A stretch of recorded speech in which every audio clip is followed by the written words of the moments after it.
ముక్తి కోరి నరుడు కోటి దేవతల వేడుచుండిన కాని వెతలు పోవు.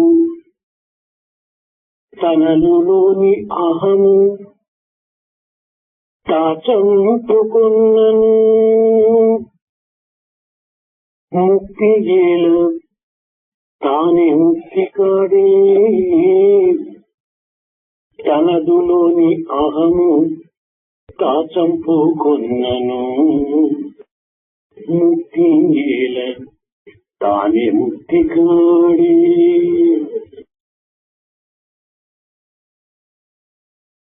మానవ జన్మం చాలా దుర్లభం. ఇది మాటి మాటికి వచ్చినది కాదు.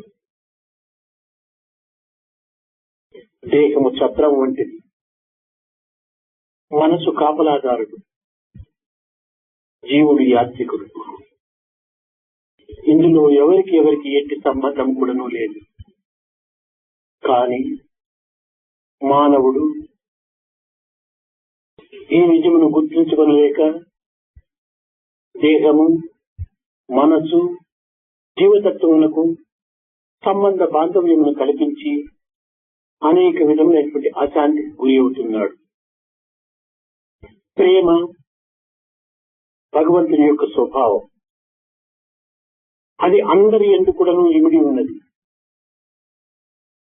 దానిని ప్రకటించడం, దానిని పెంపొందింప చేసుకుంటకు, దాన్ని పొంగింప చేసుకుంటకు చేసేటువంటి ప్రయత్నములే ఈ సాధనలు. సాధనలో సేవా సాధన చాలా ప్రధానమైనటువంటి. మనలో ఈ ప్రేమతత్వాన్ని ఏనాడు మనం పొంగింప చేసుకుందామో తద్వారా ఆ ప్రేమను వరులకు అందించటం, తిరిగి వరుల ప్రేమను మనము పొందటం, ఈ విధమైనటువంటి సన్నిహిత సంబంధ బాంధవ్యం ఏర్పరచటంలో ప్రేమకు ప్రధాన స్థానం ఉన్నది. మనము పరులను ప్రేమించినప్పుడే పరమాత్మ మనల్ని ప్రేమిస్తాడు అనేటువంటి యొక్క సత్యాన్ని కూడాను గుర్తించాలి. పరమాత్మ ప్రేమకు మనం గురి కావాలన్నా పరుల ప్రేమకు కూడాను మనం గురి కావాలి. ఈశ్వర సర్వభూతానాం అత్యున్నతి, అందరి యందు ఉండినటువంటి యొక్క ఈశ్వరత్వాన్ని ఆరాధించడమే మన సేవ యొక్క ప్రధాన కర్మ. ఇలాంటి పవిత్రమైన ప్రేమతత్వములో మానవత్వాన్ని మనము వికసింప చేసుకోవటం, ఆ మానవత్వంలో ఉన్నటువంటి ప్రేమతత్వాన్ని ప్రకటింప చేయటము కొంతవరకు మనము నేర్చుకోవాలి. సర్వము కదలం చేసిది కాలమూర్తికి నమస్కారం అన్నాడు భర్తృహరి. సర్వము కదలం చేసిది కాలమూర్తికి నమస్కారము. అన్నింటినీ కదిలింపజేసేటువంటి వాడట కాలస్వరూపం. కాలం అనాది, కాలం అనంతం. ఇది ఎవరి కోసమో ఆగునటువంటిది కాదు, ఎవరిని ఇది అనుసరించదు. కాలమును మనము అనుసరించవలసినదే కానీ కాలం పరులను అనుసరించదు. కనుకనే శతమానం భవతి శతాయుః అన్నారు. ఇది నమ్మదగినటువంటి విషయం కాదు. 100 సంవత్సరములు మానవునికి అని నిర్ణయింపబడినట్టుగా శాస్త్రములు నిరూపిస్తూ వచ్చాయి. నిత్యం సన్నిహితో మృత్యువు అని కూడాను మరొక వైపున హెచ్చరిస్తూ వస్తున్నాడు. క్షణక్షణం కూడాను మనకు మృత్యువు వెంటాడుతూనే ఉంటుండాలి. మృత్యుదేవత యొక్క కఠినమైన కరవారము అందరి శిరస్సులు యందు కదులుతూనే ఉన్నదని మనం గుర్తించాలి. కనుకనే మానవత్వం ఏ క్షణము, ఈ జీవతత్వమును ముగించేటువంటి యొక్క క్షణములు ఎప్పుడు మనకు ప్రాప్తించును చెప్పలేము. కనుక దేహం ఉన్నంతలో తాను తెలియవని ఈనాటి ప్రపంచమంతా కూడాను ప్రతి విషయం కూడాను సమస్యలతో చేరి ఉంటుండాలి. జీవితమే ఒక సమస్యల తోరణంగా ఉంటుండాలి. ఈ ఆధునిక యుగం అనగా ఏమిటో మనం అర్థం చేసుకోలేకపోతున్నాం. ఆధునిక యుగం అనగా కేవలం దీనికి సరైన అర్థం ఏమిటంటే పురుషుని యందు సత్యమును, స్త్రీలందు శీలతత్వమును అభివృద్ధి పరచుకోవటమే ఇది నిజాయితీకి సరియైన లక్షణము అన్నారు. ఇది ఆధునిక యుగం యొక్క ప్రమాణము అన్నారు. కోరికలను మితిమీరి పెంచుకోవటము ఆధునిక యుగం యొక్క ప్రమాణం కాదు. కోరికలను తగ్గించుకోవటమే ఈ ఆధునిక యుగం యొక్క ప్రసత్యం.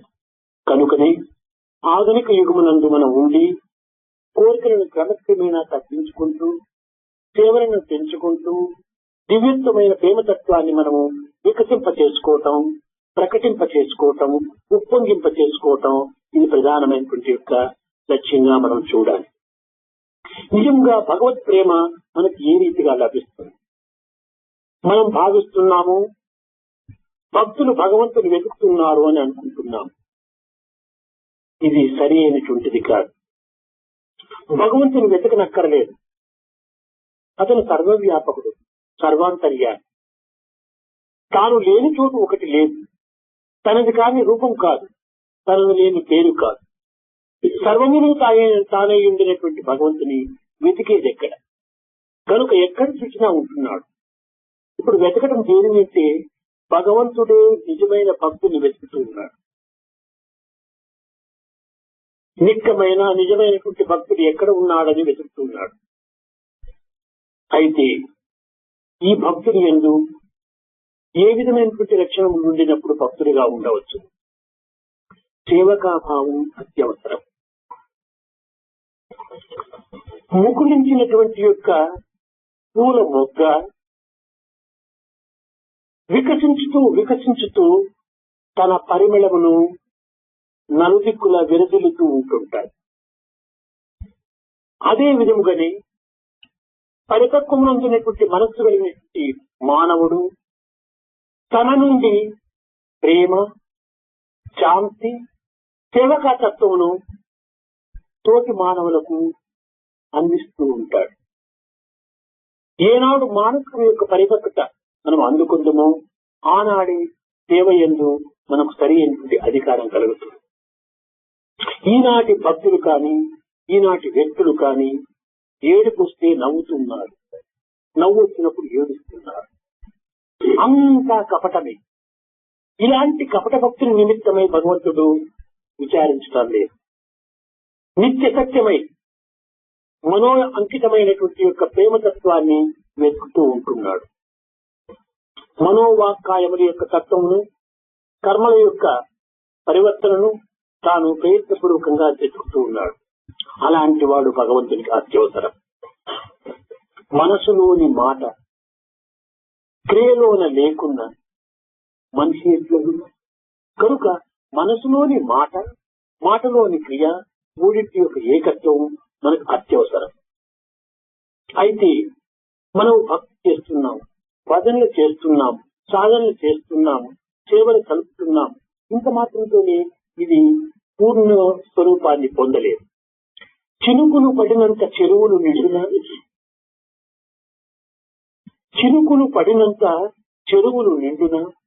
ఉమ్మి మృంగ దాహ ఉడుగునొక్కు, ఊపిరి బిగబట్ట ఉదరమ్ము పెరుగున, బొచ్చు కాల్చినంత బొగ్గులగున.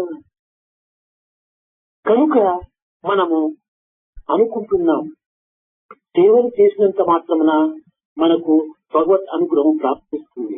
తప్పక ప్రాప్తిస్తుంది, ఇందులో సందేహం లేదు. అయితే ఏ విధంగా చేయాలి?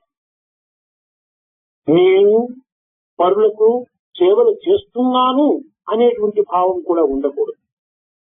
నా కర్తవ్యాన్ని, భగవంతుడు నియమించినటువంటి ఈ కార్యమును నేను ఏ విధంగా ఏ లోటు లేకుండా నెరవేర్చాలి అనేటువంటి సంకల్పంతో, ఆ దృఢమైనటువంటి భావంతో మనం సేవలు చేయటానికి పూనుకోవాలి.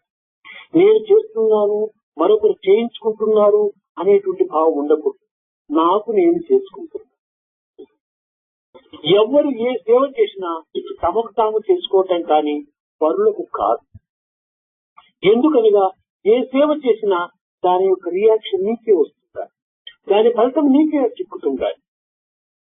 ఈ యొక్క సేవా ఫలితం అతనికి పోవటం, సేవ మాత్రం అతనికి, ఫలితం మాత్రం నీకు. ప్రతి కార్యంలో కూడాను ఫలితాన్ని ఆశిస్తున్నాం. ఈ ఫలితము దేని నిమిత్తమై ఆశిస్తున్నాం? ఏదో ఒక విధమైనటువంటి మానసిక ఆనందమును, కొంతవరకు తృప్తిని చేకూర్చుకునే నిమిత్తం ఫలితాన్ని కోరుతున్నాం. మానసిక తృప్తి ఎంతవరకు? ఈ మనస్సు ఉండినంత వరకు కూడాను మనకి ఈ బాధలు తప్పినవి కాదు, ఈ ఆనందములు తప్పినవి కాదు, ఈ క్షణభంగురమైనటువంటి తృప్తులు తప్పినవి కాదు. ఏనాడు మనస్సు కొంతవరకు మరుగవుతుందో ఆనాడే నిజమైన ఆనందం మనకు లభిస్తుంది. ఈనాడు మనం అనుభవించేటువంటి తృప్తి కానీ, ఆనందం కానీ, సంతోషం కానీ, శాంతి కానీ సత్యనిత్యమైనటువంటివి కావు, క్షణభంగురమైనటువంటి. అయితే నిజమైన ఆనందం మనకు లభించాలంటే మనోమయం కావాలి, మనో మార్పు రావాలి, మనోలయం కావాలి. ఇది మనస్సు ఎప్పుడు దీనివల్ల మనకు లభించేటువంటి ఆనందం ఎటువంటిదంటే, ఒక చిన్న ఉదాహరణ. మనము గాఢ నిద్రలో ఉంటున్నాము. ఈ గాఢ నిద్రలో ఉండినప్పుడు మనస్సు మనకు లేదు. లేకపోవటం చేతనే చాలా ఆనందాన్ని, హాయిని మనం పొందుతున్నాం. జాగ్రత్త వచ్చేటప్పటికి ఈ మనస్సు వచ్చి చేరిపోతున్నారు. ఈ మనస్సు చేరేటప్పటికి అన్ని విచారములే, అన్ని ఆలోచనలే, అన్ని ఒక విధమైనటువంటి దుఃఖములే చేకూరుతూ ఉన్నాయి. ఈ సుఖ దుఃఖములకు మూల కారణమైనటువంటి శ్రవణమే. చూడండి, ఏదైనా ఒక కఠినమైనటువంటి విషయము మనం విన్నామంటే మన మనసు చెల్లిస్తుంది. మధురమైనటువంటి ఆనందకరమైనటువంటి విషయము మనం శ్రవణం చేస్తే మనసు చాలా ఆనందిస్తుంది. ఈ ఆనందమునకు దుఃఖమునకు కారణము శ్రవణమే. కనుక ఈ శ్రవణం అనేటువంటిది మృదు మధురమైనటువంటిదిగా ఉండినప్పుడే మానవత్వంలో కూడాను మృదుత్వము, మధురత్వం కూడాను ఏర్పడుతుంది. కానీ మనం చేసేటువంటి ప్రతి పనిని కూడాను ఒక విధమైనటువంటి త్యాగభావంతో చేయాలి. అది ఒక యోగ భావంతో చేయాలి, ప్రేమ భావంతో చేయాలి. కర్మకు, కర్మయోగములకు ఉండినటువంటి వ్యత్యాసము మనం గుర్తించాలి. కర్మ అనగా ఏమిటంటే కేవలము అహంకారముతో, ఆసక్తితో చేసేటువంటిది కర్మ అంటారు. ఈ అహంకారము, ఆసక్తి రహితమైనటువంటిది యోగము అంటారు. ఇంకే వ్యత్యాసం. ఒట్లు ఉన్నాయి, బియ్యం ఉంది. బియ్యం ఏమిటి, ఒట్లు ఏమిటంటే రెండూ ఒక్కటే. పైన హక్ పొట్టు ఉండినంత వరకు ఇది ఒట్లు. ఆ పొట్టు తీసివేసి ఉన్నది ఒకే పదార్థమే. ఆ పొట్టుకు బియ్యముకు ఉండినటువంటి సంబంధం ఏ విధంగా ఉందంటే, పొట్టు ఉండినప్పుడు భూమిలో చల్లి నీరు పెట్టితే పునరపి జననం, పునరపి మరణం. తిరిగి అది మొక్కగా పుట్టడము, తిరిగి మరి అది పక్వంగా కావటము, తిరిగి మరి మొక్కగా పుట్టడము, తిరిగి అది పక్వం కావటము, ఈ విధమైనటువంటి పరిస్థితిలో ఉంటుంది. ఆ పొట్టుని మనం తీసివేస్తే పునర్జన్మ నవిద్యతే. ఈ పునర్జన్మ నవిద్యతే అంటే ఏంటి? ఇంకా ఆ బియ్యము మనం పాతి వేస్తున్న ఎంత నీళ్లు పెట్టు, ఎంత ఎరువు వేయి, ఏమాత్రము మొక్కగా రూపొందు. అదే విధంగానే మనము ఆసక్తి, అహంకారం పొట్టుతో ఉండినంత వరకు కూడాను ఇది పునరపి జననం, పునరపి మరణం. ఇది మనం పుట్టుగా చావు అనేటువంటి తప్పించుకోవడానికి వీలు కాదు. ఏనాడు ఈ అహంకారం అనేటువంటి కానీ, లేక ఆసక్తి అనేటువంటి కానీ ఈ పొట్టు లేకుండా ఉంటుంది, అప్పుడు అది జీర్ణించిపోతుంది, ఆహారంగా తయారవుతుంది, పక్వం అయిపోతుంది. అది దేహంలో చేరి సర్వాంగములు ఎందుకున్న శక్తి రూపంలో మారుతుంది. అదే విధంగానే మనము ఈ విధమైనటువంటి ఆసక్తి, అహంకారము ఈ రెండూ లేకుండా మనం సేవ చేయడానికి తగిన ప్రయత్నం చేయాలి. లోకంలో అనేక సమస్యలంతా ఉంటున్నాయి. అనేక సంస్థలు అనేక విధములుగా అనేక మార్గములలో సేవలు చేస్తూనే ఉన్నారు. కానీ మన సంస్థ దానితో చేర్చుకోవటం కానీ, దానితో పోలిక కానీ మనం ఏమాత్రం సిద్ధంగా ఉండకూడదు. వారికి తెలిసినంత వరకు వారు చేయొచ్చు, అది తప్పని కాదు. కానీ మనకు తెలిసి కూడా చేయకుండా పోవటము తప్పుగా ఉంటుంటారు. అందుకోసమనే త్యాగరాజు చెప్పాడు, తెలిసి రామచింతన చేయవే మనసా అన్నాడు. తెలిసి చేస్తే చాలా ఉత్తమమైనది. అందువల్లనే చూచి మ్రొక్కు, తెలిసి త్రొక్కు. ఏదైనా కూడా అక్కడ ముళ్ళు ఉందా, లేక ఇంకేమైనా మాలిన్యం ఉంటుందా, పాము ఉందా, తేలుందా అని తెలిసి నీవు తొక్కు. చూచి ఇది బండన, గుండున. చూడండి, మనం చేస్తున్నాం. తొక్కేది రాయి, మొక్కేది రాయి, కొట్టేది రాయి, కట్టేది రాయి, అంతా రాయి. కట్టే రాయి ప్రత్యేకంగా తీసి కడుతున్నాం. తొక్కే బండ చాలా ఒక బండ మాదిరి చేసి, ఒక కడప బండల మాదిరి చేసి కింద ఫ్లోరింగ్ మాదిరి వేస్తున్నాం. దానివల్ల మనం తొక్కుతున్నాం. మొక్కేది రాయి, అది ఒక స్వరూపంగా చేసి దానిని మొక్కుతున్నాం. చూడండి, కొట్టేది రాయి, గుండుగా ఉండినటువంటి దాన్ని కోరుతున్నాం. అదే విధంగానే రాయి ఒక్కటే అయినప్పటికీ దానికి సంస్కారములు వేరువేరుగా ఉంటున్నాయి. కనుకనే మానవత్వం అంతా ఒక్కటే అయినప్పటికీ సంస్కారముల చేత అనేక స్వరూపాన్ని, స్వభావాన్ని పొందిపోతున్నాయి.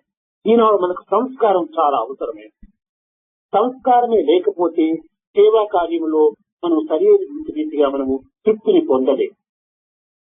తెలిసి మనము ఈ యొక్క కార్యమును కూడా చేయకుండా వెనుకంజ వేయటము ఇది చాలా తప్పు. ఏ విధంగా చేస్తే ఇది సరైన స్థితిని పొందుతుంది అనేటువంటి విషయం మనకు తెలియదు. కనుక నీ హృదయపూర్వకంగా తెలిసిన రీతిగా నీవు చేయి. తెలిసిన దానికి నీకు నువ్వు ద్రోహం చేసుకో. నీవు పరులకు సహాయం చేస్తే వారికి దుఃఖం నివారణ అవుతుంది అనేటువంటిది నీవు తెలిసి కూడా నువ్వు వారికి సహాయం చేయకపోతే అది చాలా మోసంగా పరిణమిస్తుంది. కనుక నీవు ఏ సమయంలో కూడా చేసే చాలా పాత్రలను అనుసరించి మనం కొంతవరకు దీన్ని పూర్ణత్వం పొందడానికి తగిన ప్రయత్నం చేయాలి. ఇది అప్పుడప్పుడు మానవత్వంలో కొంత అహంకారము కొంతవరకు పెరుగుతూ రావచ్చు. ఒకానొక సమయంలో దేవతలు, రాక్షసులు యుద్ధములో పాల్గొని దేవతలకు విజయాన్ని చేకూర్చు. దేవతలు విజయాన్ని పొందినప్పుడు వాళ్ళు విజయ సమావేశం జరుపుకున్నారు. దేవతలు మేము ఇంత పరాక్రమము, ఇంత శక్తిని చూపించి రాక్షసులను హతమార్చి వాళ్ళని భస్మం గావించి మేము విజయాన్ని సాధించామని ఒక అహంకారాన్ని పెంచుకుంటూ వచ్చారు. అహంకారం ఎక్కడ ఉంటుందో అక్కడ భగవంతుడు దానిని ఓర్చుకోలేడు. ఒక క్షణమైనప్పుడు కాలహరణం చేయడు. తక్షణమే అక్కడ ప్రవేశించి ఆ అహంకారాన్ని నిర్మూలం గావించడానికి తగిన కృషి జరుపుతూ ఉంటాడు. ఈ దేవతని ఎందే ఇచ్చి అహంకారమే అభివృద్ధి అయిపోతే ఇంకా మానవత్వాన్ని పట్టడానికి వీరుండదు. దేవతలకి ఇలాంటి దుర్గుణములు బయలుదేరితే మానవులు ఏమాత్రం కూడా నువ్వు వారిని సరిపరచడానికి అవకాశం ఉండదని ఉద్దేశంతో తాను బ్రహ్మ ఒక యక్ష రూపమును దాల్చి ఆ దేవతల దగ్గరికి వెళ్ళాడు. మొట్టమొదట అగ్ని దగ్గరికి వెళ్ళాడు. అగ్ని దగ్గరికి వెళ్లి నీవెవరయ్యా అని ప్రశ్నించాడు. నేను మహాశక్తి సంపన్నుడైన అగ్ని అన్నాడు. నువ్వు చేసే పని ఏమిటి? అన్నింటినీ భస్మం చేస్తాను. ఒక్క క్షణం లోపల ఏ పదార్థమైనా సరే భస్మం చేస్తానన్నాడు. ఓహో, ఇంత శక్తి సంపన్నుడా నువ్వు? అయితే చూడు, ఈ గడ్డిపోసను కొంచెం ఏమైనా నువ్వు భస్మం చేయగలవా అని ఒక గడ్డిపోస వేశాడు. దానిని ఏమాత్రం కూడా తన యొక్క శక్తి సామర్థ్యంతో భస్మం చేయడానికి వీలు లేకపోయింది. అప్పుడు తల వంచుకుని వెళ్ళాడు. ఏమిటి ఈ విధంగా అగ్నిదేవుడు కూడా దీన్ని భస్మం చేయలేకపోయాడని వాయువు పరిగెత్తిచ్చాడు. అప్పుడు అయ్యా నీవెవరు? నేను వాయువు. నీవేమి చేయగలవు? పర్వతమును కూడా నువ్వు కదిలించగలను అన్నాడు. ఓహో, ఇంత శక్తి సంపన్నుడా? అయితే ఈ గడ్డిపోసును కదిలించి చూస్తామన్నాడు. తన శక్తినంతా కూడా ఉపయోగపెట్టాడు. కానీ ఆ గడ్డిపోసును కదిలించలేకపోయాడు. తదుపతి ఈ దేవతలకంతా గురువు ఇంద్రుడే వచ్చాడు. ఆ ఇంద్రుడు వచ్చినప్పుడు తాను ఒక లలితా స్వరూపాన్ని కలిగించాడు. యక్ష స్వరూపం కాదు, ఆమె ఉమా చేసి, నాయన నీవు దేవతల యొక్క గురువు అయినప్పటికీ నీకు నా సంపూర్ణ సాక్షాత్కార రూపం ఉండడానికి ఏమాత్రము వీలు లేదు. దానికి తగినటువంటి అధికారం కూడా నీకు లేదు. కారణం ఏమనగా నీలో కొంతవరకు అహంకారము, కొంచెం ఆసక్తి. నీ నిరంతరము కూడా నువ్వు దేవతలకే గురువుగా ఉంటుండాలనే ఆసక్తి ఉంటుంది. నేను దేవతలకు గురువు కదా అనేటువంటి అహంకారం అవుతుంది. అది ఈనాడు నిర్మూలమవును, ఆనాడే నీకు దర్శించగలుగుతుంది. మీ యొక్క విజయం అంతా కూడాను మీ శక్తి సామర్థ్యంతో కాదు, దైవానుగ్రహం వల్లనే నీకు ఈ శక్తి సామర్థ్యం చేకూరింది. కనుకని అన్నింటికి దైవానుగ్రహమే ఆధారం. దైవ సంకల్పం లేక, దైవానుగ్రహం లేక ఏ చిన్న కార్యాన్ని కూడాను మానవుడు సాధించలేడు అనేటువంటి యొక్క సత్యాన్ని దేవతలకు బోధిస్తూ వచ్చాడు. కనుకని మానవత్వంలో కూడాను అహంకారం అనేది ఉండినప్పుడు ఇది ధర్మానికి ఒక చిహ్నంగా ఉండేటువంటి మానవత్వం. అలాంటి మానవత్వంలో అహంకారం ప్రవేశిస్తే ధర్మము క్షీణించిపోతుంది. ధర్మో రక్షతి రక్షిత. ధర్మాన్ని మనం రక్షించినప్పుడే ధర్మం మనల్ని రక్షిస్తుంది. కనుక నేను సేవ చేసేటువంటి వారికి మొట్టమొదట త్యాగము, దయ, ఈ రెండింటితో పాటు అహంకారం వేసుకోవాలి. సేవలో అహంకారం ఉండడానికి వీలు కాదు. అన్నిటికీ అటు నడుమొచ్చి పని చేయాలి. నేను ఆఫీసర్ని, నేను డాక్టర్ని, నేను ఇంజనీర్ని, నేను అనేటువంటి భావన పెట్టుకుంటే తాను వంగలేదు, పని చేయలేదు. దీనిని త్యాగం చేసినప్పుడే తాను ఒక సేవకుడిగా తాను తయారవుతుంటాడు. సేవకుడు కాక నాయకుడు కాలేదు, కింకరుడు కాక శంకరుడు కాదు. కనుక మొట్టమొదట మనము ఉన్నత స్థాయిని పొందాలనుకున్నప్పుడు ఈ చిన్న స్థాయి నుంచి కూడా మనము ఉత్తమమైన భావంతో మనం పరిపూర్ణమైన ప్రేమతో సేవ చేయడానికి పూనుకోవాలి. సేవ కంటే మించినటువంటి మరొకటి లేదు. నవవిధమైనటువంటి సాధనలు ఎందుకును శ్రవణం, కీర్తనం, విష్ణుస్మరణం, పాదసేవనం, ఈ నాలుగోదిగా ఉంటున్నాయి. ఈ సేవ అయినప్పుడు పాదసేవ కంటే మించినటువంటిది లేదు. ఎందుకంటే సర్వుడు ఎందుకు పరమాత్మ ఉంటున్నాడు. ఎవరికి సేవ చేసినా గానీ భగవంతుడికి సేవ చేసినట్టు. కనుకనే పాదసేవ జరిగిన తర్వాత ఇది ధ్యానం జరుగుతుంది, తర్వాత కర్మఫల త్యాగం జరుగుతుంది, తర్వాత యోగంలో పొందుతారు. కనుకని మొట్టమొదటి సేవ లోపల ఉంటుంటే మనం నాలుగో స్థాయిని సోపానముని ఎక్కినటువంటి వారం అయిపోతాం. ఏ జపమో, ఏ ధ్యానమో, ఏ యోగమో, ఏ భజనలో మనం చేయలేకపోయినప్పటికీ సేవలో సర్వము కూడా ఇమిడి ఉంటున్నాం. కనుక సేవాభావాన్ని చాలా ఉన్నత భావంగా మనం తీసుకోవాలి. ఇందులో యువకులైనటువంటి వారు తమ శారీరక, తమ మానసిక ఈ శక్తులను కూడాను పట్టుకోవడానికి సరైనటువంటి అవకాశం. కాలం అధికంగా ఉండినప్పుడే మనలో అనేక భావాలు ప్రవేశిస్తాయి. ఈ భావాలు ఏం చేస్తుంటాయి? మనిషిని భ్రష్టు పట్టిస్తుంటాయి.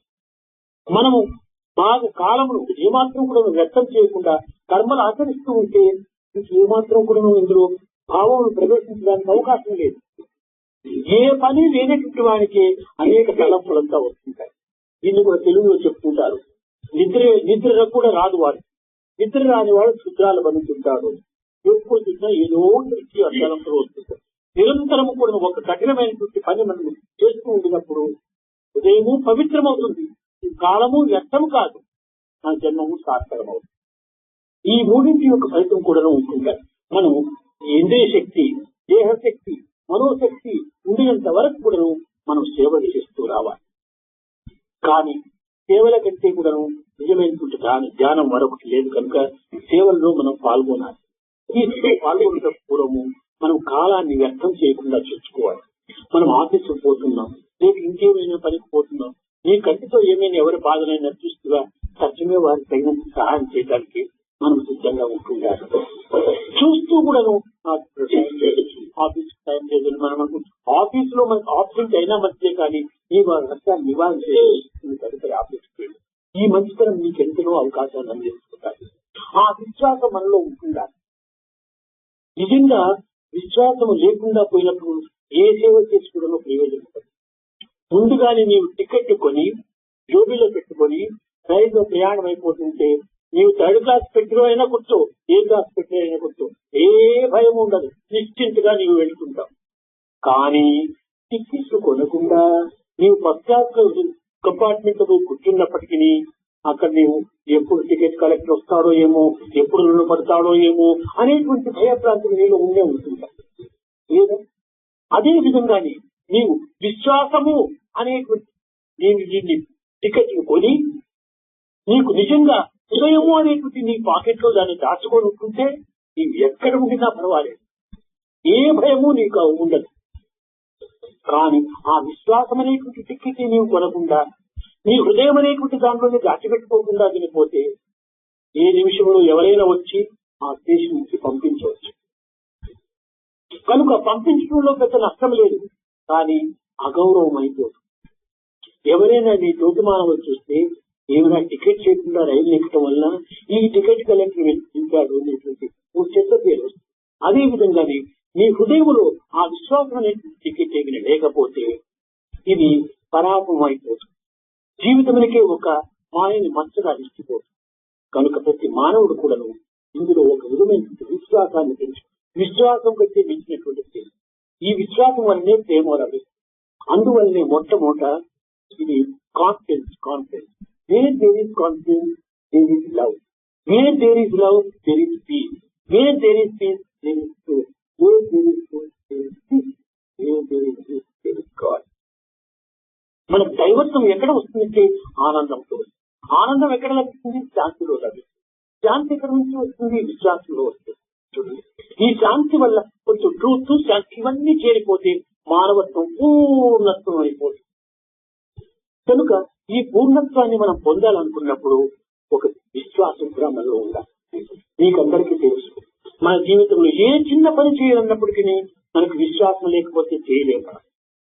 చూసారా, ఇక్కడ ఒక మోటార్ సైకిల్ పైన ఎక్కినాం, సేవాదళంలో సేవ పని కార్యక్రమంలో మనం పోతున్నామని ఇంటి దగ్గర బయలుదేరి నేను శివకు పోయి సేవను కలిపి తిరిగి నేను ఇంటికి వచ్చి చేరుతాను అనేటువంటి విశ్వాసమే నీలో లేకపోతే నువ్వు శివముకే ప్రయాణం కావు. ఒక మార్కెట్ కు వెళ్లి ఏ కూరగాయలు ఏ పండ్లు తీసుకుని తిరిగి నేను ఇంటికి వస్తాను అనేటువంటి విశ్వాసమే లేకపోతే నువ్వు మార్కెట్ కి పోలేవు. ఈనాడు నీవు ఒక గృహములకు పునాదులు వేసి వచ్చే సంవత్సరం నేను పూర్తి చేస్తాను అనేటువంటి విశ్వాసమే లేకపోతే ఇంటికి పునాది చేయలేవు. ఏ నిమిషం ఏమైపోతుందో అనేటువంటి భయం నీలో ఉంటుంటాడు. కనుకని ఆ విధంగా ఉండకూడదు. ఏమైనా కానీ విశ్వాసంతో పనిచేస్తుంది. ఇంత గాఢమైన విశ్వాసం మనలో కలిగినప్పుడే సేవలో కానీ ఇంకే కార్యంలో కానీ మనం పాల్గొని దానిలో విజయాన్ని సాధించడానికి తగినటువంటి అవకాశం ఉంటుంటాయి. ఇంకొకటి, మీరు ఒక చిన్న విషయాన్ని చక్కగా గుర్తించుకోవాలి. అప్పుడే దైవత్వానికి మానవత్వానికి ఉన్న సంబంధ బాంధవ్యం ఎంత ఉంటుందని మీరు గుర్తించుకోవచ్చు. తాళి కట్టక పూర్వము అన్యంగా ఉండినటువంటి కన్యకు వ్యక్తి అధికారం కూడా ఉంటుంది. నిజమే కదా? తాళి కట్టిన తక్షణమే భర్త ఆస్తిలో అర్ధ భాగం వస్తుంది ఆ కన్యకు.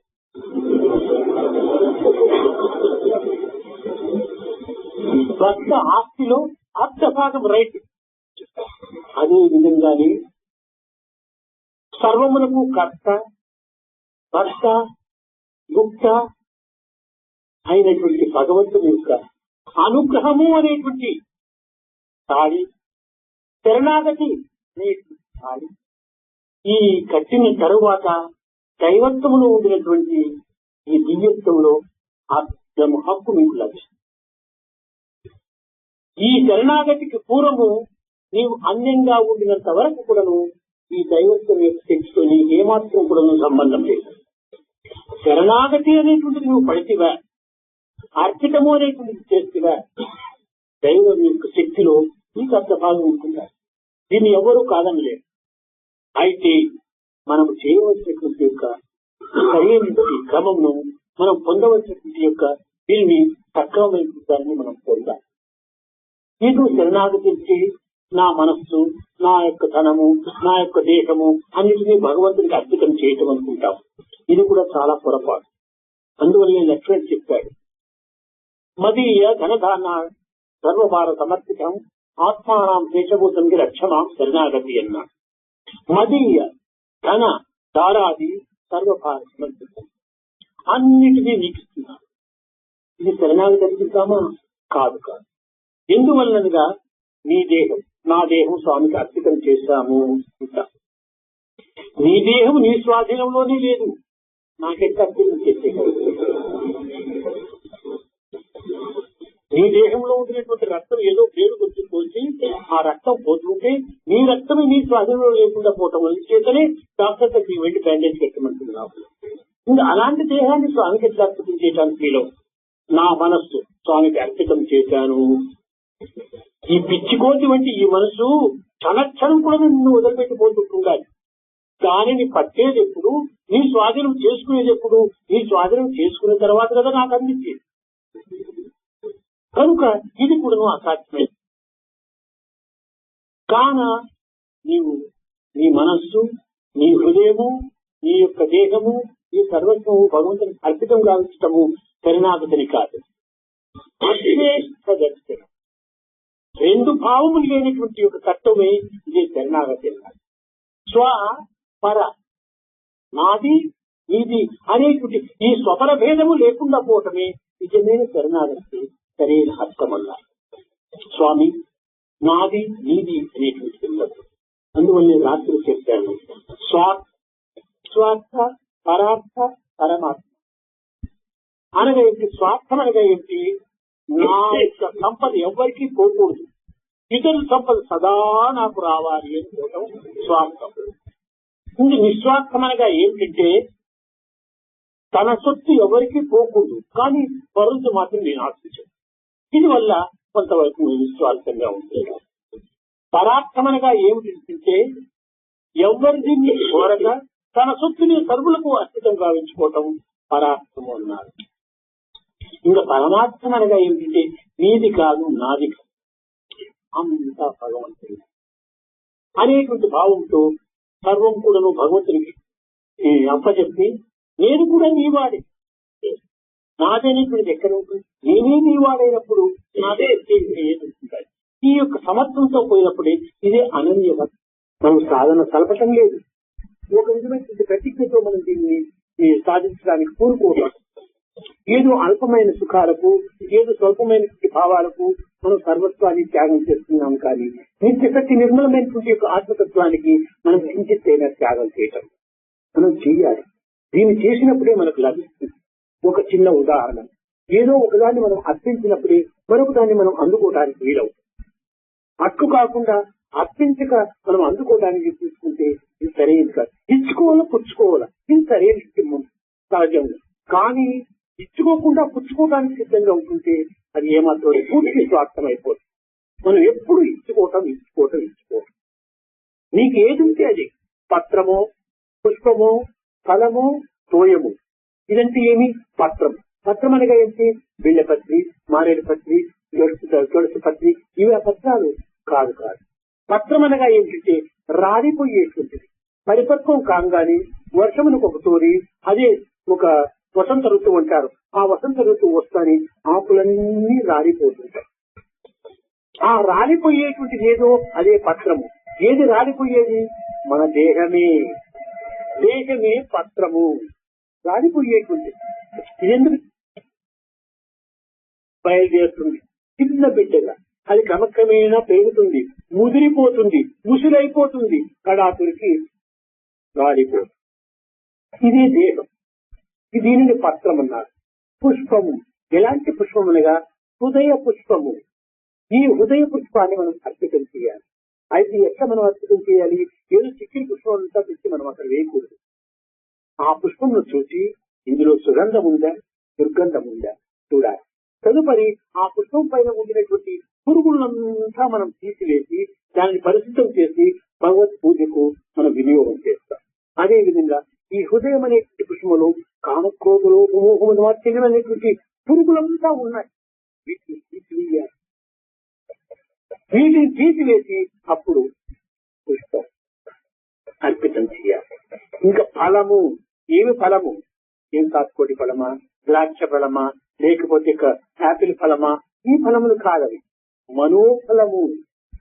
ఈ మనస్సు అనేటువంటిది పరిపక్వ స్థితికి వచ్చిందా మాధుర్యంగా ఉంటుంటుంది. నిరంతరం కూడాను తన మాటల్లో, తన ఆటల్లో, తన పాటల్లో, తన నవ్వులు అంతా కూడాను ఆనందంగానే ఉంటుంటాయి. వేపకాయ కూడాను ఫలించినప్పుడు మధురంగా ఉంటాయి. అలాంటిది మనసేగిన ఫలిస్తే ఇంకా మాధవత్వంగానే ఉంటుంటాయి అని మరువని మాధవ్యంగా ఉంటుంటాయి. అలాంటి మధురమైన మనసును అర్పితం చేయటం ఇదే ఫలం. ఇంకా తోయము. ఈ తోయం అనగా ఏమిటి? ఏ ట్యాప్ వాటరు, ఏ యొక్క బావి నీరు, ఏ యొక్క ట్యాంకు నీరు, ఏ యొక్క నది నీరు, ఇది కాదు. ఆనంద బాష్పం తోయము.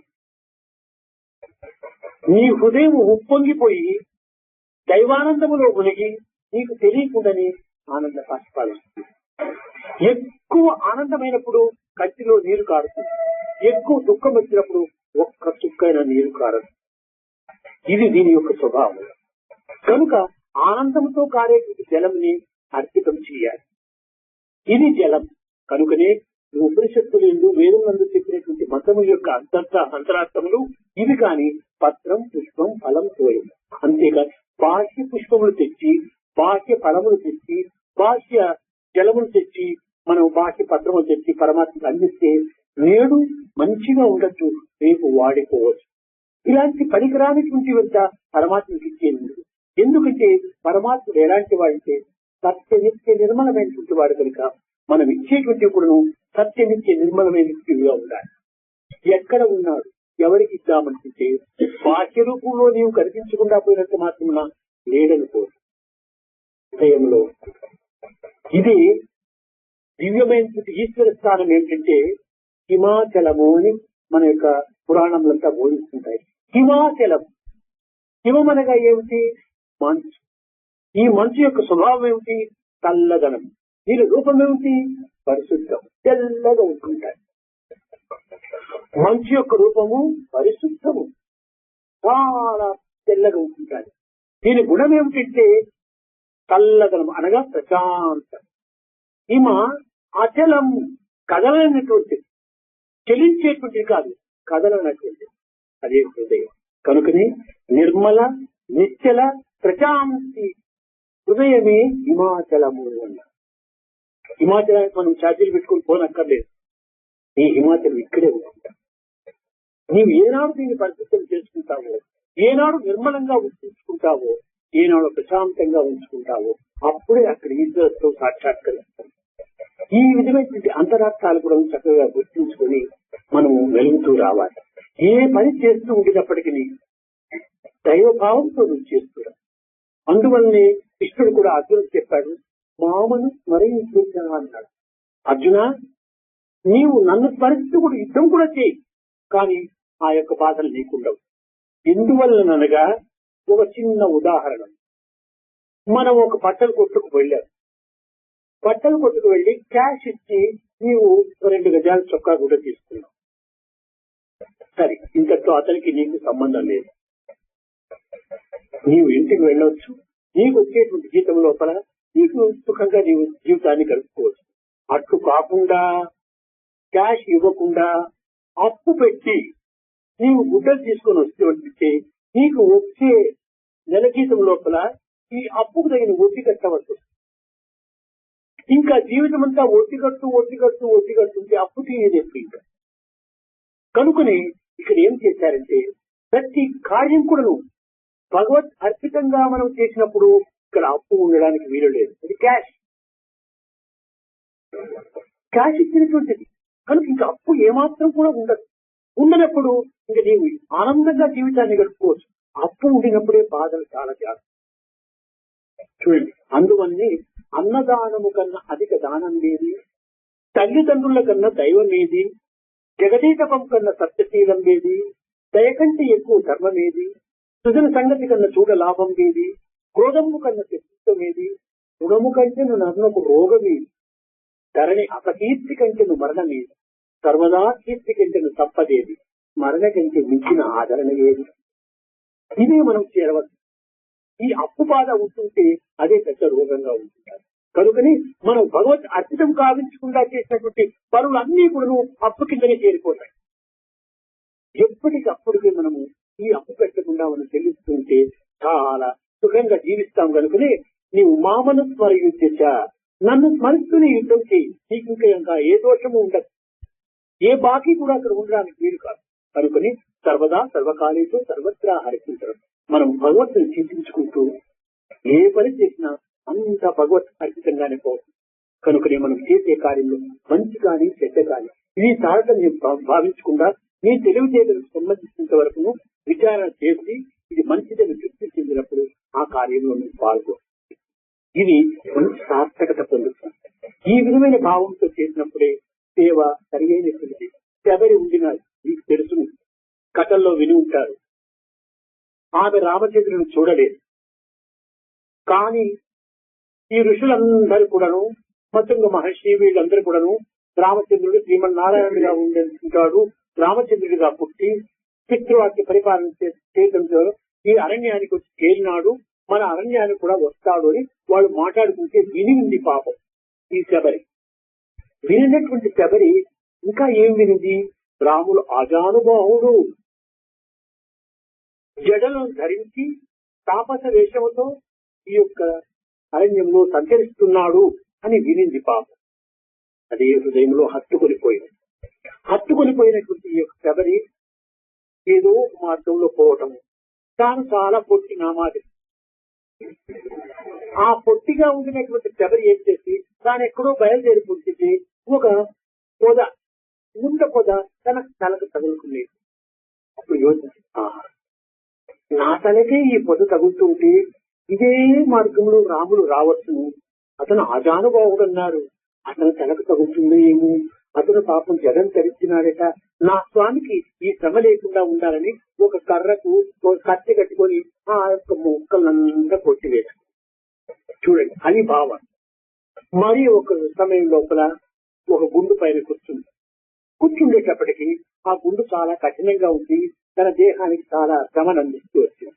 చూచింది, ఒకవేళ రామచంద్రుడు ఈ మార్గంలో పోతూ ఇదే శ్రమ తీసుకోవడం కోసమని ఈ గుండు పైన కూర్చుంటే రామచంద్రుడికి ఎంత శ్రమ పెడుతుందో అని ఒకనాడు పాపం రాయికి రాయి తీసుకొచ్చి నన్నంతా కొట్టి ఆ ముక్కలంతా తీసి ఒక సమానంగా చేస్తూ వచ్చింది.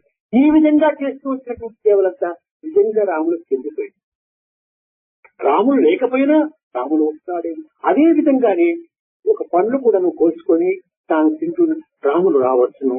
ఇదే మార్గంలో వచ్చి, ఏమమ్మా ఏమైనా ఇంత ఆహారం ఉందా, నాకు చాలా ఆకలిగా ఉందని అడిగితే ఇది ఏమిచ్చేది, కనుక మంచి ఇవ్వాలని మొదలు తిని చూడటము.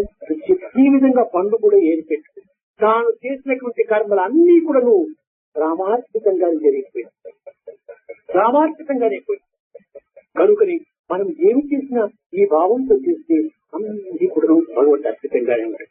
అయితే యువకులుగా ఉండటం చేత కొంత పొగురుగోత్తరం కూడా రావచ్చును, దుడుకు మాటలు రావచ్చును, అని మాటలను అదుపులో పెట్టుకోండి. మనలో కొంతవరకు రజోగుణం ఉండటం చేత దుడుకు మాటలు రావచ్చు. ఈ తమోగుణం ఉండటం చేత పనుల్లో కొంచెం సోమరత్వాన్ని కూడా చూపించవచ్చు. ఈ మూడింటిని తీసేయాలి. ఒక చిన్న ఉదాహరణ మీరు యోచన చేసుకోండి. చేస్తుంది నీ హృదయం ఇతరులకు కనిపించాలంటే మనం ఏమి చేయాలి? మనం లోపల ఒక బనీని వేసుకున్నాం, దానిపైన ఒక షర్టు వేసుకున్నాం. ఈ చలిని భరించుకోలేకపోవటం వల్ల కోటును కూడా వేసుకున్నాం. చలికాలం అయితే ఈ చలి ఏమిటి? ఈ ప్రకృతి యొక్క వాతావరణం మనం చాలా బాధిస్తుంటారు. ఈ వాతావరణం తప్పించుకునే నిమిత్తమై ఒక విధమైనటువంటి తమోగుణం అనేటువంటి కోటు వేసుకుంటాం. ఈ కోటు వేసుకొని తదుపరి ఏం చేస్తున్నాము? దీని కింద ఒక షర్ట్ వేసుకుంటున్నాము. అదే సాత్విక గుణం. అదే రజోగుణం. ఇంకా దాని కింద కూర్చుంటుంది చిన్న తలపడితే ఒక బనీని వేసుకున్నాం. అదే సాత్వికం. కనుక ఈ తమస్సు అనేటువంటి పైకోటు, రజస్సు అనేటువంటి షర్టు, ఈ సాత్వికం అనేటువంటి ఈ బనీని మూడు తీసేసినప్పుడే ఈ శక్తి కనిపించడానికి వీలవుతుంది. అదే విధంగానే దైవత్వం అనేటువంటి హృదయం మనకు కనిపించాలనుకుంటే ఈ మూడు గుణములు కూడా నిర్మూలన చేయాలి. ఏనాడు ఈ మూడు గుణములు కూడా మనం తీసి పారవేస్తాము, అప్పుడే సాక్షాత్ హృదయానికి హృదయము, ప్రేమకు ప్రేమగా రూపొందుతాడు భగవంతుడు. ఈ మూడు మనం వేసుకొని నాకు కనిపించలేదు ఎట్టి కనిపిస్తాడు భగవంతుడు? కనిపించడానికి వీలు కాదు. అదే విధంగా చాలా మంది పిల్లలతో కూడా నేను అప్పుడప్పుడు చెప్తుంటాను, స్వామి నాకు శాంతి కావాలి. ఏం కావాలి నీకు? I want peace. ఎక్కడి నుంచి వచ్చింది పీస్? మనం ఉండేంత పీసెస్ లో ఉన్నాం. ఎక్కడ చూసినా బయట మనకి నాకు శాంతి కావాలి. ఇది ఎక్కడ మూడు ఉంటున్నాయి. నాకు అనేటువంటి ఒకవైపు ఉంది, అది కావాలనేది మరొక వైపు ఉంటున్నాయి. మనం ఎవరికైనా ఏదైనా ఒక పదార్థమో, లేక ఒక ప్రసాదమో, లేక ఒక ఫోటోనో, ఏదైనా ఒక పదార్థాన్ని ఎవరికైనా పంపించాలంటే పార్సల్ చేస్తాం. పార్సల్ చేస్తామని ఏం చేస్తాము? చక్కగా ప్యాక్ చేసి కిందోటి పైనోటి అట్ట వేసి చక్కగా దాన్ని పోస్ట్లో పడేస్తాం. కానీ అందుకున్నటువంటి వాడు ఏం చేస్తే దాన్ని కోరినటువంటి పదార్థం చేజిస్తుంది.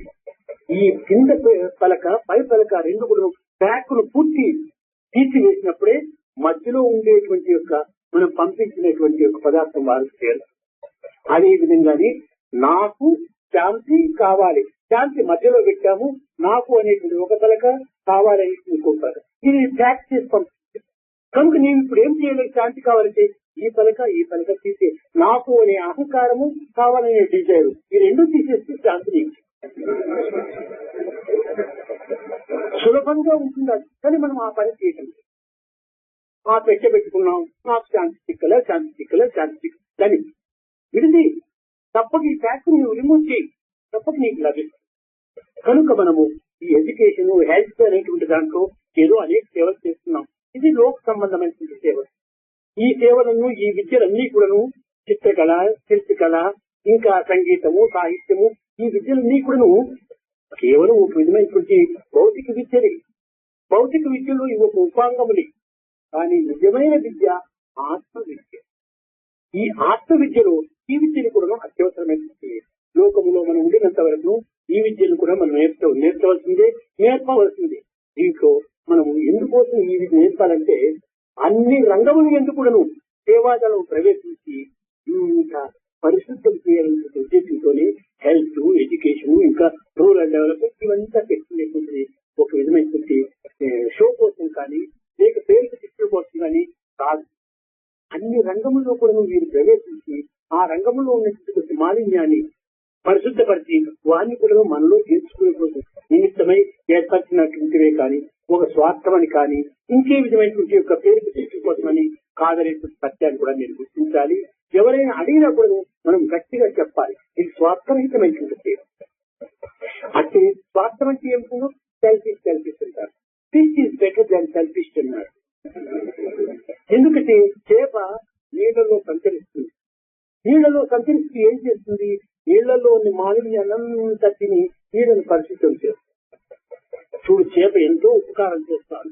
కానీ మనిషి ఇప్పుడు ఏం చేస్తున్నాడు? సమాజంలో ప్రవేశించి లేని మాలిన్యాన్ని అభివృద్ధి పరుస్తున్నాడు. అది చేయకూడదు. కారణం ఏమిటి? ఈ సెల్ఫిష్ గా ఉండటం ఈ విధమైనటువంటి మాలిన్యం అభివృద్ధి పరుస్తుంది. హెల్ప్లెస్ మనం చేయాలి. ఆ స్వార్థరహితమైనటువంటి సేవ చేసినప్పుడే ఇది పరిశుద్ధం కావడానికి కానీ, ఐడియల్ మ్యాన్, ఒక ఆదర్శవంతమైనటువంటి జీవిగా తయారు కావడానికి కానీ చక్కని అవకాశం ఉంటుంది. కనుక మన వారందరూ కూడా హైదరాబాద్ లో సేవాదళం వారు స్త్రీలు గాని పురుషులు గాని చాలా చక్కగా చేస్తూనే ఉంటున్నారు. ఏదో పుట్టెడు బియ్యంలో చిట్టెడు మెరుకులు లేకుండా ఉండవు, ఉంటాయి కొంతమంది. అయితే అది మనం ప్రధానంగా తీసుకోకూడదు.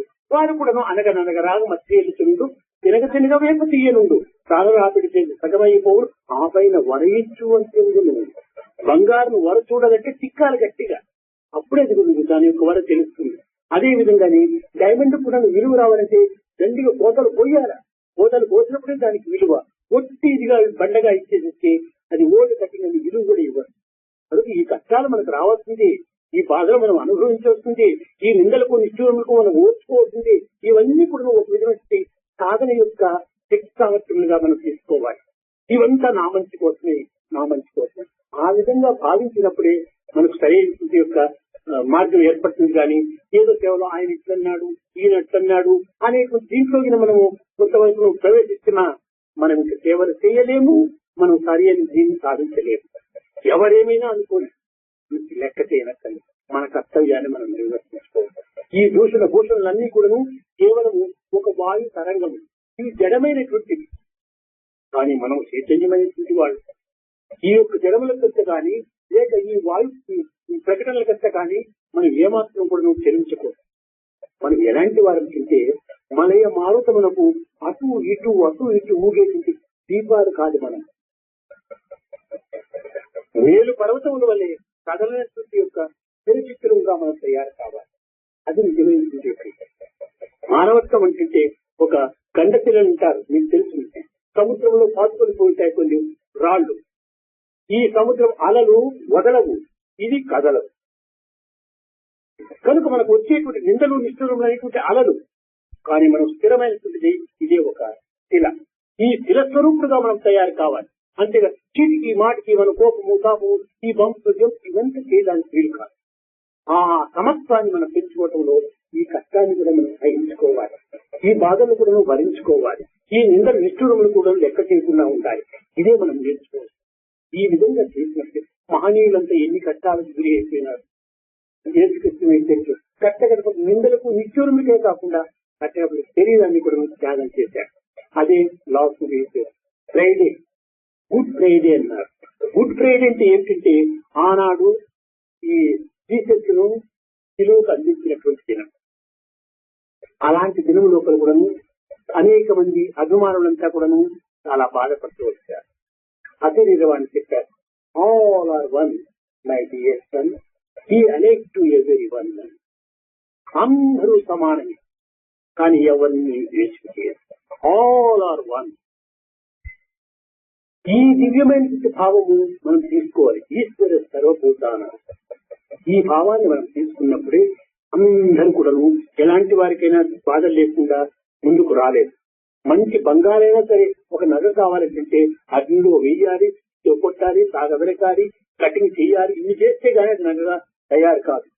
కనుక మనం కొన్ని కష్టాలకు, నష్టాలకు, దుఃఖాలకు, విషయాలు అన్నిటికీ మనం సంసిద్ధంగా ఉండినప్పుడే మనం ఒక ఐదేళ్ళు పాటుగా, ఐదేళ్ళు వ్యక్తిగా మనం తయారు కావచ్చు. కనుక ఏ సేవలైనా చేయండి, కానీ మనస్సును చెలించకుండా, బుద్ధి భ్రమించకుండా, దృష్టిని ఏమాత్రం కూడాను దుర్మార్గంలో పోనివ్వకుండా చూసుకోవడానికి ప్రయత్నించారు. దృష్టి దోషము లేకుండా ఉండినప్పుడే క్రియాదోషం లేకుండా ఉంటారు. క్రియాదోషం లేకుండా ఉండినప్పుడే మనోదోషం లేకుండా ఉంటారు. మనోదోషం లేకుండా ఉన్నప్పుడే హృదయ పరిశుద్ధంగా ఉంటారు. కనుకనే మనం కొంతవరకు ఆడవారు మగవారు అంతా కలుస్తుంటారు. మన దృష్టిని కూడా చాలా అదుపులో పెట్టుకోవాలి. ఎందుకంటే ఒక చిన్న ఉదాహరణ మీకు చెప్తుంటాను. చిన్న చిన్న వారిని ఏమైతుందంటే మొట్టమొదట చూపు, తర్వాత నవ్వు, తర్వాత లెటరు, తర్వాత ఫ్రెండ్షిప్, కూడవుతుంది, రిలేషన్షిప్ తయారవుతుంది. అట్ట కాపు వారి పని వారు, తన పని వారు. అందరూ కూడా అక్క చెల్లెళ్ళు, అన్న తమ్ముడు వలె ఉంటున్నారు. Brotherhood of man, fatherhood of God. ఈ రెండింటిని కూడా మనం పెంచు. అప్పుడే ఇతరులు ఎవరైనా కొన్ని వేలు చూపడానికి వీలు లేకుండా ఉంటుంటారు. సత్యసాయి సమర్థ ఈనాడు అట్టి గౌరవాన్ని కాపాడుతూ వస్తున్నారు. కానీ ఇంక ముందు కూడాను అభివృద్ధి అవుతుండాలి. కనుక ఈ గౌరవాన్ని మాత్రం కాపాడాలి. ఎవ్వరు కూడాను మన సంస్థల పైన వేలు చూపడానికి వీలుండదు. ఆ నమ్మకాన్ని మనం పెట్టుకోవాలి. నమ్మకమను రెండు నయనమ్ములే లేదు, అంధులైరి జగత్యలు, అంధులైరి లేదు జగతీయ. చూడండి, ఈ నమ్మకం అనేటువంటి కన్నులే లేనటువంటి అంధులుగా మారిపోతున్నారు. అలాంటి దీనిగా మనకు కాకుండా అట్లా ఉండినప్పుడు ఆ విశ్వాసంతో మన శ్వాసంగా భావించుకొని ఈ కార్యాలను సాధిస్తూ రావాలి. ఇది నాకు ఈ కార్యం, ఆ కార్యం, ఇది నాకు ప్రధానం కాదు. మీ యొక్క జన్మ సార్థకం చేసుకోవాలి. మీరు నిరంతరము సుఖశాంతితో వర్తిల్లాలి. అంతేకాని నాకు పనులు ప్రధానం కాదు. ఏదో పనులని పెట్టడం వల్ల ఈ దేహానికి కొంతవరకు సేవ అందించినట్టుగాను, ఒక మార్గానికి, సార్థక మార్గానికి ఒక అవకాశం అందించినట్టుగా ఉంటుందని సేవలు చెప్తున్నాను. కానీ సేవలు కాదు నాకు ప్రధానం. ఈ యొక్క భావం నాకు ప్రధానం. ఈ భావాన్ని పవిత్రం చేస్తుంది. మీరు ధన్యులు కాండి, ఇతరులు కూడా ధన్యం చేయాలని నేను ఆశీర్వదిస్తూ నా ప్రసంగాన్ని విరమిస్తున్నాను. ముఖ్యంగా హైదరాబాద్ సేవాదళం వాళ్ళు ఇప్పటి వరకు కూడా చక్కని పేరు ప్రతిష్టలు చేస్తున్నారు, చక్కని సేవలు చేస్తున్నారు. ఏదో ఆత్మవంచన లేకుండా, ఏ శక్తివంచన లేకుండా సేవలు చేస్తున్నారు. దీనిని అదే విధంగానే పెంచుకొని ఇది ముందంతా కూడాను భారతదేశంలో హైదరాబాద్ సేవాదళ సభ్యులు అంటే అంత ఉన్నత పేరును సాధించడానికి, నిలబెట్టుకోవడానికి కృషి చేయాలని నేను ఆశిస్తున్నాను.